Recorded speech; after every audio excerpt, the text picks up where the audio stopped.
জানিস মানে? আমার অনেক ছোট ছোট বাচ্চা থাকবে, সবাইকে সুখে রাখবো, কারোর কোনোদিন কষ্ট হবে না। পৃথিবীর যত বাচ্চা আছে সবাই ভালো থাকবে। সবাই বল, বাচ্চা তো ফুলের মতো। জেঠু বলে ফুলরা ভালো না থাকলে ভাল লাগে। খুব ভালো কথা বললি তো বোন। ফুলরা ভালো না থাকলে ভালো লাগে? হ্যাঁ, এরকমই তো একটা ফুল আমার ফ্রেন্ড। বল, যদিও ঝরে যায় তাহলে কেমন লাগবে? তুই এত ভালো কথা করতে গিয়ে শিখলি বোন। জেঠিমা তো মুখ দেখিয়ে বলে তুই মায়ের পেট থেকে শিখেছিস।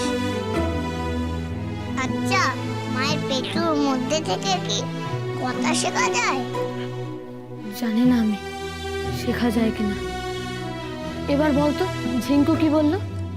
বললো যে কিডনি জোগাড় হয়ে গেছে, এবার তো ওদের টাকা দিতে হবে না। না রে বোন, ওরা কিডনি বিক্রি করে না। ওরা খুব ভালো মানুষ। ওরা চাইবে মানুষ যাতে বাঁচে, অন্তত পক্ষে বাচ্চারা বাঁচে, অনেক দিন বাঁচে, সেই জন্যই দিচ্ছে। ওদের টাকার লোভ নেই বল। তাহলে আমি একটা কাজ করি, আমার যে দুটো চেক আছে ওর মধ্যে থেকে একটা ওদেরকে দিয়ে দিই, 15 লাখ টাকার চেকটা। তাহলে তো ওদের বস্তি তৈরি হয়ে যাবে বল। তাহলে তুই পাতাটা বের কর দাদা। হ্যাঁ, বের করছি।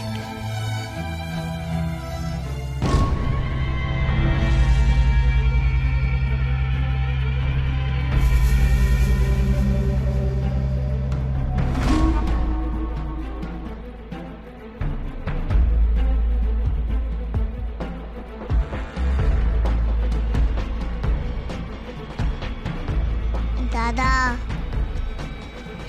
কি? ধীরে দুধের পা। কি? ধেড়ে দূরের পা? হ্যাঁ, ওই দেখ, ওই দেখ দাদা, ধীরে দূরের পা। ওটা তো মানুষের পা। ধেড়ে দূরের পা কোথায়? ওইটা ধীরে দূরের পা। মানে? জেঠিমা বড় ধীরে দূর উকি দিয়ে দেখছে তুই পাতাগুলো কোথায় রেখেছিস সেটা দেখছে। দেখেই